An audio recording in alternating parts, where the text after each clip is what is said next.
Coach Prime and the Colorado defense, they will face 3 out of the top 10 quarterbacks in the country this year. Now, I'm referencing ESPN. They came out with their top 10 quarterback list in college football heading into the 2023 season. And I noticed by looking on that list, I said, wait a minute, we're facing 3 out of the top 10. Now, we all know Caleb Williams, the Heisman Trophy winner out of USC. That is the second one on that list that we got to face, but we got to face 2 back to back. We got to face Bo Nix out of Oregon, and then we got to face Caleb Williams, USC. And then the last game of the season is Cam Rising out of Utah. So I want to talk about that. Before I do, please smash that like button and also subscribe. Hit the bell notification so you can get updated on my latest content as it drops. All right, so we know Coach Prime has taken over as the head coach at Colorado. He brought in Charles Kelly. He is the defensive coordinator. He has an impressive record. Defensive coordinator at Florida State from 2014 through 2017. Also to note, from 2019 through 2022, he coached at Alabama. He also coached at Tennessee, like I said, Florida State, Georgia Tech, Nicholas State, Jacksonville State. He's been all over the place, so he has an impressive resume. And they're bringing in new personnel because we talked about this whole roster flip that's going on. Coach Prime, they want to start over fresh and bring a lot of new faces in, which they need the personnel on the field. They need the right personnel on the field to face the top 3 quarterbacks in the nation. Now, like I said, you might look at this list from ESPN and say, Max, this is not the top 10. But this is who they're saying the top 10 is. So Bo Nix is the first out of that top 10 that Colorado has to face on September 23rd. Nix transferred to Oregon, ended up working out as well for all parties. His veteran presence was a major difference maker in the team. They say that Nix is one of the most efficient quarterbacks in the country, posting an 85.1 QBR rating with a career best 29 touchdown passes. He never had more than 16 in a season in his 3 years at Auburn. Nix was also sacked just 5 times and ran for 510 yards and 14 touchdowns. This year, he'll be working under a new coordinator, Will Stein, after Kenny Dillingham left to become the head coach at Arizona State. How that change will impact Nix, they say, remains to be unseen. But there are plenty of reasons for optimism. That's what they're saying. All right, so what they're telling me is that defensive line got to be ready. Those edges got to be ready. The secondary has to be ready. And I think they will. I think Charles Kelly will have them ready. So that is the first quarterback in the top 10 that we got to face. The very next week on September 30th is the Heisman Trophy winner, Caleb Williams out of USC. Now they say Williams found himself in a rare spot when the Trojans open up the season against San Jose State as the reigning Heisman Trophy winner back on campus. It has become more common over the past decade. Johnny Manziel, Jameis Winston, Lamar Jackson, Bryce Young, but none of them or any quarterback before them accomplished what Ohio State running back Archie Griffin did by winning back-to-back Heisman trophies. Can Caleb buck that trend? And they say that the odds are very low. Now, he followed the coach from Oklahoma to USC and went on to win the Heisman Trophy. He brings a lot of experience. He's a really good quarterback. I've been watching a lot of film from him. I saw a few games. And like I said, he's really good. He won a Heisman Trophy. That's going to be a very big test for the new Colorado defense. That's going to be a very big test. That's one of the games that I'm looking forward to. And I believe that game is a home game. Let me just say something to you guys really quickly. If they can beat USC at home, listen to me now. If they can beat USC at home, the crowd is going to rush that field. It's going to be crazy. You talking about headlines. That's going to be the talk of the town for the next few days if they win that game against USC at home. The fans are going to rush the stadium. Rush the field.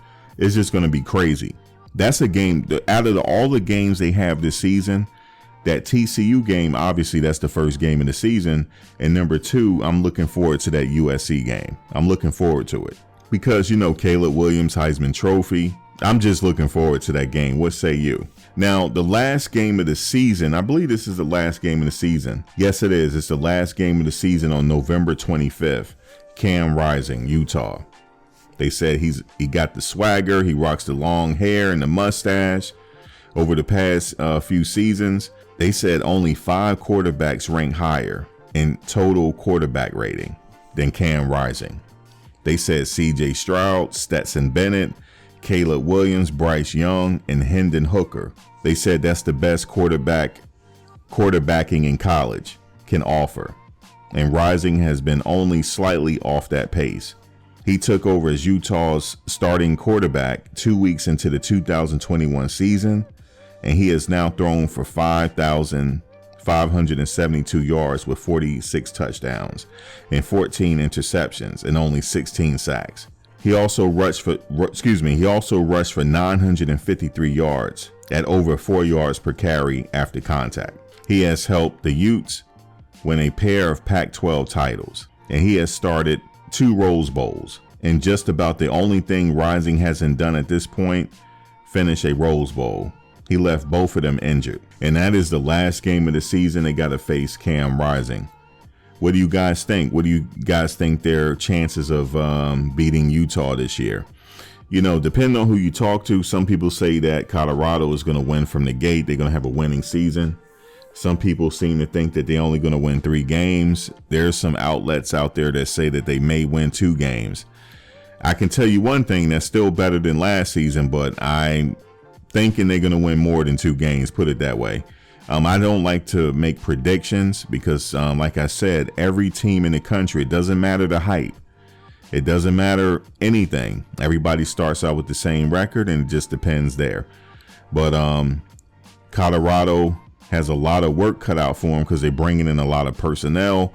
We know that a lot of personnel left the team, so they're trying to get it together before training camp. Now, from my understanding, the team comes back May 30th. And then after that, they're going to be training up until, I guess, the July 4th weekend. They're going to have a few days off. And then from there, they're going to be back in training until training camp starts. And you know, August, once the end of July hits, it's really going to get serious because the season opener is at TCU on September 2nd. That is the season opener. So this is how it's really going to go. Time really is going to fly. I don't like that time flies, but right now it's May 10th. I was just watching the kicker, one of the kickers at Colorado. He had just recently did an interview, and he said that they're all due to come back May 30th for training. Now, it's not going to be with the coaches, but, you know, I'm sure they're going to be training together, lifting and running and all that type of stuff. And he said they're going to have maybe another break around July. And I believe that's the 4th of July weekend.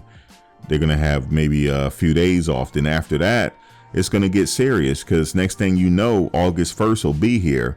And then again, next thing you know, that's just a little over a month later, they're starting their season opener September 2nd. So there's really not a lot of time here before that first game. And like I said, they're bringing personnel in. A lot of people are saying, can they put a team together so fast and gel together and win ball games? Guys, we're going to find out. And if history serves me correctly, I think Coach Prime and the rest of the team, they're going to be just fine.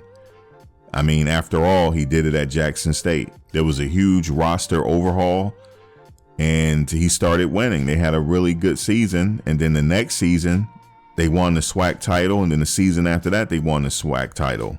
And just to note, he had health concerns during that run. So we're going to see.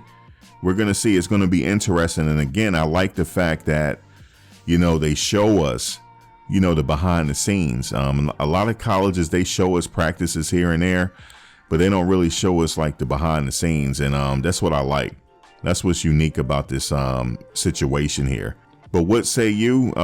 This is, like I said, this is ESPN top 10 quarterbacks, and we're facing 3 of them. Drop a comment below. Let me know how you feel. Like, comment, share, and subscribe. Guys, I'll see you in the next video. Take care.